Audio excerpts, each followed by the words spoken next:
What's up, people? Welcome back to another episode of Aiight, so boom. I'm LR Blitzkrieg, your host, along with... It's just me this week, guys. The marksman, he's on assignment, vacation.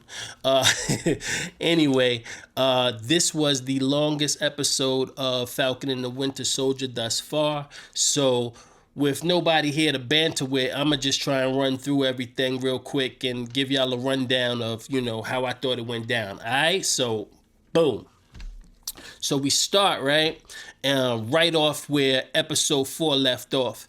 And, Dollar Store Cap, he's running away from the scene of the crime where he just smashed those flag smashers with the actual flag, right? So he runs into this like abandoned warehouse or whatever. Maybe it's like a train yard. I don't know. And he's talking to himself. He's having guilt over what just happened. He's like, oh, I should have listened to him. And he goes down on his knees and he's just like, thinking about his partner that just died and the fact that he just killed this flag smasher, Nico. And he's like, he hears in his head, Battlestar, he's like, time to go to work. And it just like snaps like that, like that little, he's a little off. And he runs into Sam and Bucky, and they're like, listen, it don't got to go down like this. We can work something out, And he's like, I did what I had to do. You saw him, he was wild, and he killed Battlestar. He's like, nah, fam, that's not really what happened. We gonna need that shield. And then Cap is like, he's like, oh, this shield right here? And he's like, yo, y'all fam, y'all don't really want to do this. And of course, Bucky's like, yeah, let's do it. And so they start going at it. Boom, boom, boom, right? So they fighting for a while, and I ain't going front. Dollar Store Cap, he was getting his licks in. He was doing his thing. Maybe he was all pumped up on adrenaline or a super soldier serum or whatever, but he looked like he was doing his thing. And I kind of figured that they was going to let him, get a good fight in with this particular fight here. And after a while, it was just like watching like Civil War team up at the end of Civil War all over again. But this time, instead of Iron Man getting beat down, it's, fake Cap that I call Fap, right? So anyway, they hitting him, bam, bam, bam. And then, Sam is doing his thing, even though he don't have a super soldier serum, but there's 2 super soldiers here, but he got a rocket pack on, so he's using his rocket pack for extra leverage, right? Whoop, pow, whoop, pow, right? So they doing their thing, and finally, they grab the shield, and then, Sam does his rocket pack thing, and then Bucky does his, super arm thing, and snap, they break Cap's arm, and they get the shield off. And then Bucky grabs Cap and he swings him, and then, Falcon, he does this like rocket kick, like WWF type action, bang, and they knock, they get the shield, and Bucky throws it on the floor like, here, take that, right, to Sam. And Sam's like, oh, I guess I gotta take that. So then he takes the shield, and that's the end of that scene. But before we go into the next scene, right, Sam, he's got the shield, and he's like, trying to get this blood off. But guess what? The blood is there in physical and metaphorical sense. You can't wipe it off, blood. You can't wipe it off. All right, so next scene, Sam runs into Torres, and Torres is telling them, yo, Cap really wilded out back there. I'm not sure what's going to happen. It's not looking good for him. And, Sam is like, yeah, I know. And, Torres keeps asking him, yo, what happened to the wings? And Sam keeps not answering them because he know they just got ripped off his back by fake Cap, right? No Cap, right? So he's like, damn, man, yo, these wings, like, you really busted them up. And they're still talking about Cap or whatever. Bucky walks in for a second, then he walks back out. He's like, yo, I'm going to go do my own thing. I see y'all later. Peace, right? So he goes to go, find Zemo or whatever. And then Sam is thinking about what he's going to do about Carly. He picks up the shield and he bounces. And as he's bouncing, Torres is like, yo, you forgot these. And, Sam goes, keep them. New Falcon coming. You know it. So we back in the U.S. There's some type of hearing or whatever, right? Cap is in his, his military dress with all his medals on, and he's going in front of a panel, and they're like, yo, fam, you can't be Cap no more. And he's like, yes, I can. And they're like, no, fam, you don't understand. We said you can't be Cap no more. And he's like, yo, y'all made me Cap. Y'all made me to a killer. I killed somebody, and now y'all telling me that y'all don't want me to be Cap no more? And they like, why you bringing up old stuff? We talking about right now. There was camera phones out. We can't do that, bro. And he's like, look, y'all made me this. I'm going to be this, and y'all not going to stop me. And they're like, look, it's either that or we're gonna put you in jail, in military jail. And he's like, whatever, y'all, I'm out. And they're like, yo, FedEx back that shield in 2 to 3 business days, or we coming for it. He's like, whatever. And he walks out. So he leaves the meeting. He's sitting outside with his wife. He's pouting. She's like, yo, you got to go to Lamar's family. Tell him what happened. We're going to work this all out. She's trying to get a game plan together, right? And he's like, yo, fam, they don't understand what it takes to be Cap, fam, right? So then in walks another person, right? Who is it? The special guest for the week, right? Elaine from Seinfeld. Julia Louis-Dreyfus. That's her name, right? I got the whole thing out. Look at that. So she comes in, and who's she playing? She's playing Contessa Valentina I got a lot of names. I don't remember the whole name, right? Just call her Val. You could think it, but don't say it. That's what she said, not me. But I'm going to call her Val. So Val is like, look, before we even get into that, who is this person? In the comics, Contessa Valentina is originally a SHIELD agent, and she becomes a high-ranking SHIELD agent. She eventually becomes Nick Fury's girlfriend.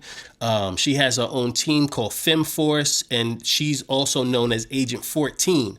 And that's interesting because in that team, Sharon Carter is Agent 13, right? So it's possible with 2 members of FemForce on this show that they are setting up some type of FemForce. I don't think so, but it's possible. Later on in her career, because comics span a long time and character dynamics change, right? They reveal that she's a double agent, a Russian spy. She starts working for Hydra. She even becomes Madam Hydra, and then she double crosses Hydra, and she starts working for this other team of bad guys called Leviathan. And she almost kills Viper, who was also a Madam Hydra. It's very long and convoluted. I'm not necessarily sure that they are going to go that route. It seems like from what I saw here that they are setting her up to be a female version of Nick Fury with, maybe some ambiguous morals or doesn't necessarily play by the rules all the time. And she's helping maybe set up another team a la Dark Avengers or Thunderbolts, right? Maybe she's just one of the people that's setting up this team. There's another person who we would all assume is setting up the Thunderbolts. And again, that's General Thunderbolt Ross, but we'll get back to him later. Anyway, Contessa, Val, is talking to Cap, and she's like, listen, I understand that you took the serum, not mad at you. And by the way, for killing that dude, I would have killed him too. But don't worry about the shield. It doesn't belong to the U.S. government anyway. It's in this gray area. Not really a gray area, but, it belongs to Wakanda, really, right? It's their vibranium. So she tells him, listen, I know a lot of people. I can help you out. When I call you, just make sure you answer. She bounces, right? Into that for her. Side note, Contessa Valentina I got a lot of names was supposed to appear first in Black Widow, in the movie The Black Widow, but because of COVID, things got mixed around. WandaVision came before Falcon and Winter Soldier. Winter Soldier came before Falcon and Winter Soldier came before the Black Widow movie, so we should assume that we're going to see her again in the Black Widow movie when that comes out. So don't assume that, she's going away anytime soon. I think she's going to be around for quite a while.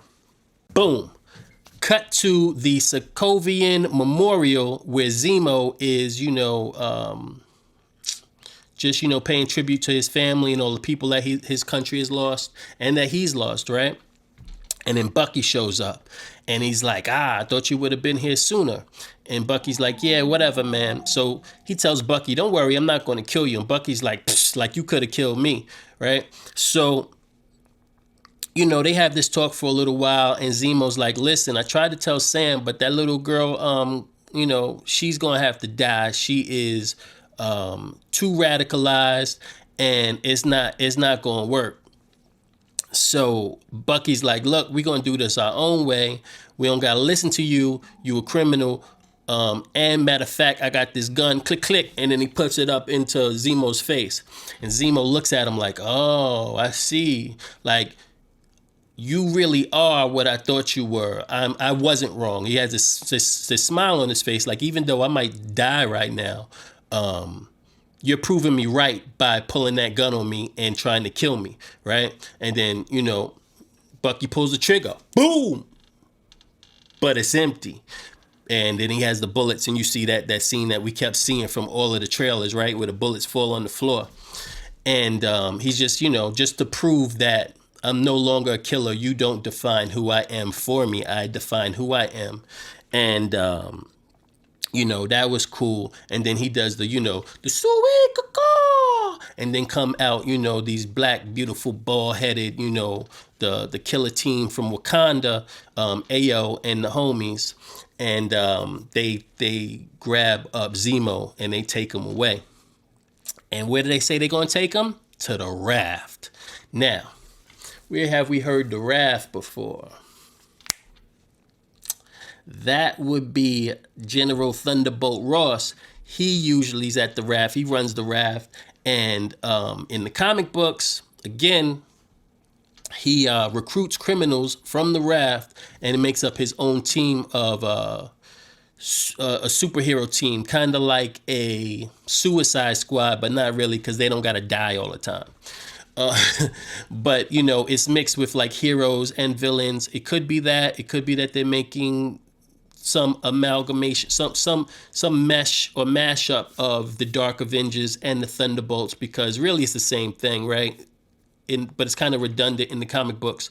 So you don't need both. But if you make a Thunderbolts team and it's kind of reminiscent to the Dark Avengers, you can kind of play both of those storylines at the same time and, not have like as much overlap. So I think I really do think that they are setting up some type of Thunderbolt team with Zemo and Thunderbolt Ross, who is going to be in the Black Widow movie. And then you've got, Contessa, who may play a part in all of that, or she may have another, story arc going that's completely separate. But I would think that, Wish.com Cap, who else could be on that team? Maybe somebody like a Ghost from Ant-Man, Zemo, and a couple other bad guys could probably make it onto this team. And, they're a superhero team working pretty much for the government, and they don't necessarily do things the way that the Avengers would do things, right? So you'll get a little bit darker of a story in there.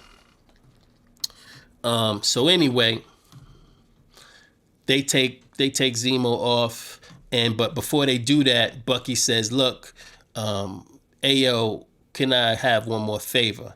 Meanwhile, Sam goes back to Baltimore to visit Isaiah Bradley, and he has the shield with him. He goes to the backyard, and he brings the shield with him, and Isaiah automatically recognizes this big round shape, and he's like, "Is that what I think it is?" And then, Sam goes to take it out the bag, and he's like, "Nah, don't take that out. Those stars and stripes don't mean nothing good to me." So, Sam's like, "I need to understand." And Isaiah's like, "Yo, you understand. You a black man in America just like me. They treat us bad. They use what they can from us. And then, they throw us away. That's how it goes." So I told the story in short form last time you was here. It's not that much more I can tell you. So Sam is like, "Nah, I want to talk about it, whatever, blah, blah." So they go in the house, they talk some more. Isaiah tells him, the full story of how when he was in the army and they shot him up full of the super soldier serum, but told him it was a tetanus shot. And then, their people went out into battle. A bunch of people got caught. and the government was going to just blow up the whole POW camp because they wanted to erase this, this surreptitious thing that they was doing, because they didn't want anybody to find out that they was experimenting on these black people. And so Isaiah went in there, he freed his people, and even though he got them out, they still wound up dying off anyway, or maybe the government killed some of them. Who knows? They wound up locking Isaiah up for 30 years. He didn't, all he did was doing was serving his country and making sure his men got home. But they locked him up for 30 years and they experimented on him all the time to see why the serum worked. Another person that had the super soldier serum experimented on him, I think, while they was in jail was, you saw it on Netflix, right? Luke Cage, right? That was another version of the super soldier serum. And they used it on him, and he wound up getting, super strength and vulnerable skin, all that. Isaiah's just really bitter about the fact that the government did all this to him, and all he was trying to do was serve his country. And, Sam is like, I'm sorry. He's like, yeah, man, I didn't get to see my son, my wife, all of this. So he's like, look, this nurse came and she declared me dead. She had pity. She took pity on me, declared me dead. And, I got away, so nobody knows I'm here really, or whatever. And he tells Sam, he says, they would never let a black man be Captain America. And even if they did, no self-respecting black man would want it, right? And Sam's thinking about it, whatever. He understands where Isaiah's coming from because of what was done to him. So he takes the shield, he bounces, he leaves, right? But don't forget, little Eli Bradley's in the back. He's playing basketball, and we all know that that's going to become Patriot down the line. Young Avengers, I see you. All right, so Sam goes back to New Orleans. He meets up with his sister's kids. His sister's there. He's trying to get the boat ready for sale like his sister wanted, even though he never wanted to sell it. So the kids tell him, mommy said that we can't sell the boat because it's too busted anyway. So he's like, man, you didn't tell me. She's like, yeah, you was, crying about Isaiah Bradley and all that. I didn't want to tell you, whatever, woo, woo, woo. So he's like, look, I'm going to get this boat running. I'm going to get it fixed and we're going to be able to sell it. And she's like, yeah, whatever. So he's like, yo, you think there's anybody that might help us with this? And she's like, well, everybody still owes favors to mom and dad because, they were like pillars in the community. So he starts calling people up like, yo, can you help? And they're like, yeah, of course, we got y'all. We got you, Sam. Don't worry about it. Yeah, we'll be there. Because what they lack in, money to maybe get a bank loan, they make up for in spades with, community service, helping people out, compassion, just, overall friendliness and being good people, right? Boom, right?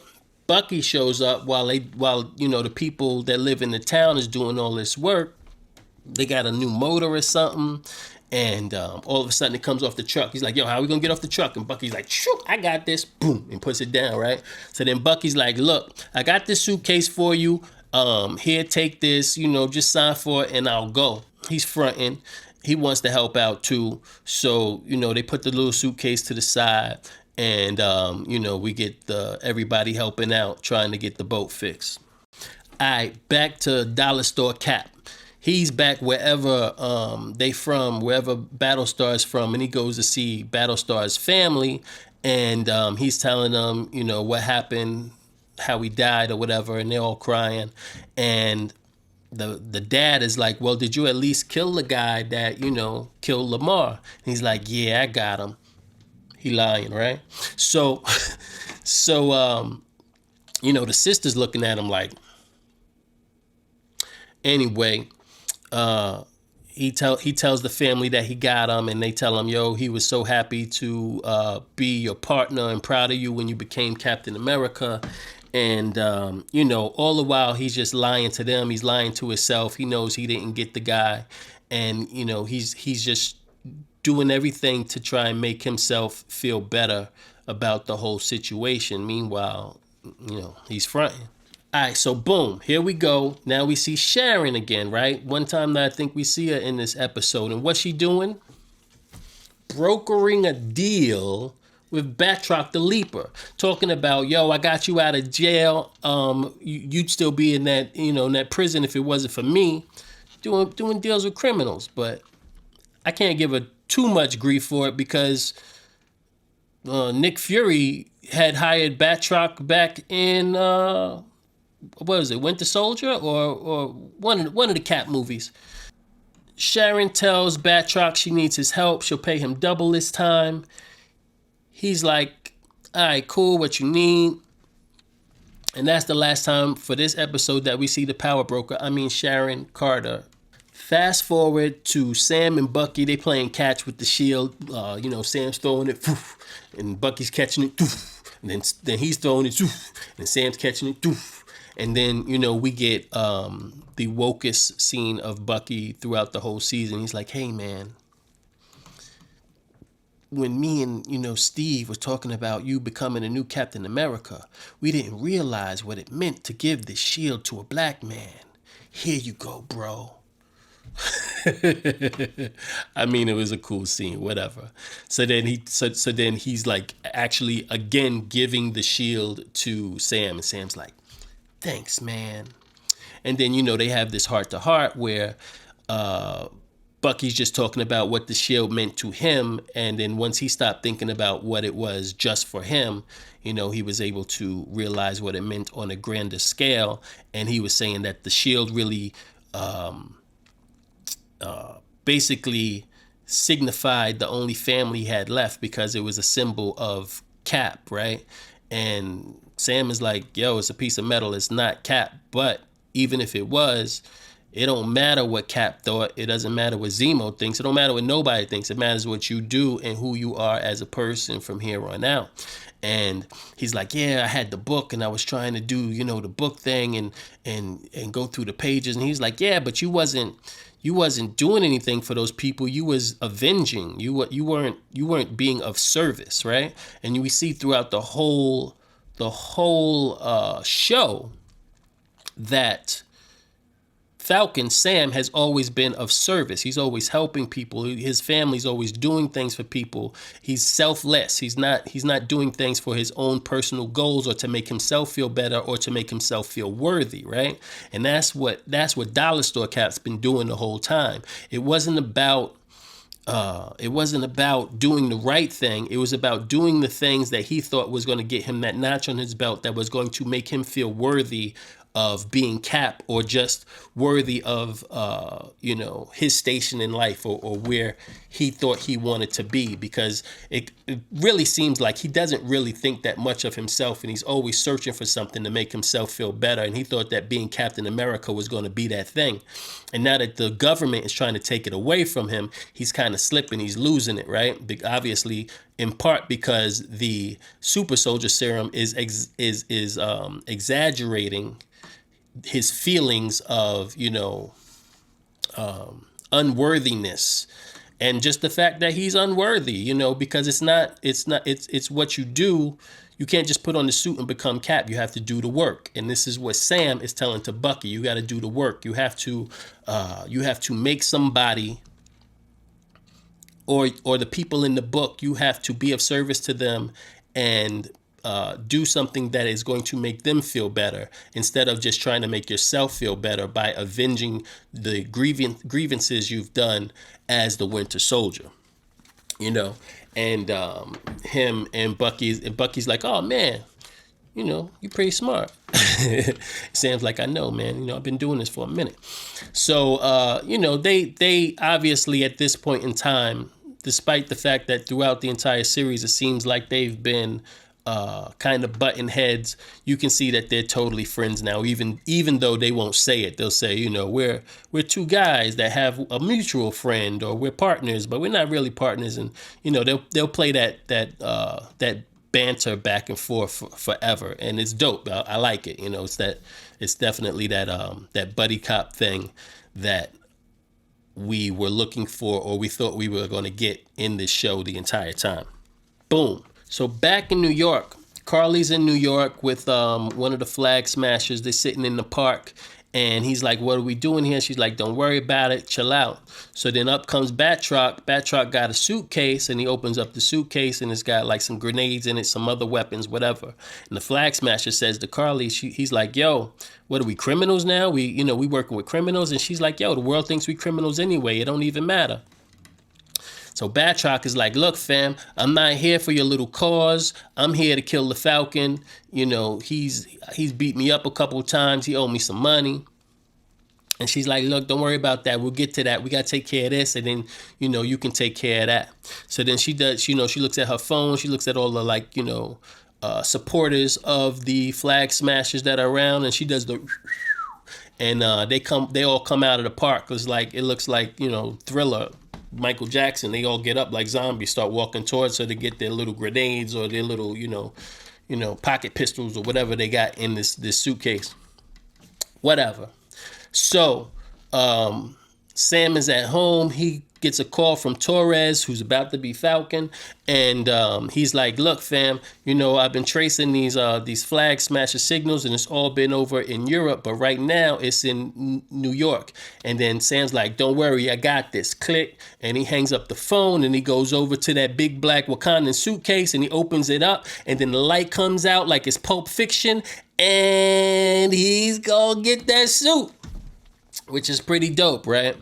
I think it's dope that he's getting the suit from Wakanda and not from somebody American, because it's like, you getting this. The suit doesn't have to be something that's American made in order for you to be Captain America, because you're Captain America. It has nothing to do with where you get the gear from. Not to mention the fact that those wings are going to be like hella strong. It's probably going to be dope, better than the last suit he had from the beginning of the series, which was better than the one he had from before that anyway. Maybe it'll have some, Black Panther tech in it where, if you hit it enough times, it can do the energy burst or whatever. Who knows? Maybe he's got a new Red Wing in there. I don't know. But what we do know is that he's most likely going to become Captain America. The suit is probably already red, white, and blue. And, the thing about him having the shield and it not being given to him by the American government is like, who gets to tell you who's Captain America? Who gets to tell the people who Captain America is, right? Is it bestowed upon you, or do you just become it if you're worthy of it and you have the shield, right? The shield was given to you by somebody who was obviously worthy of it, and now it's in your possession.